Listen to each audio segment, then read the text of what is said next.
ఆ 2 రోజులు వెళ్ళొచ్చిన తర్వాత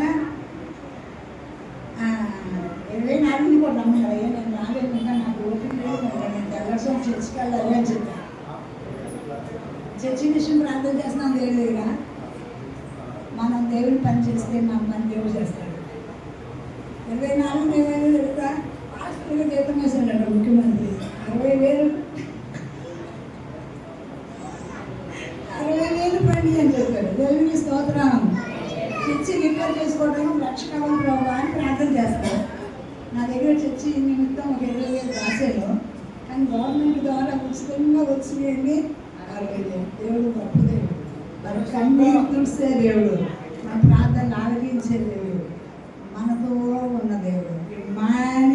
దేవుడికి భయం కలిగింది కాక ఏ విషయంలో ఉన్న దిగులు పడమాకండి.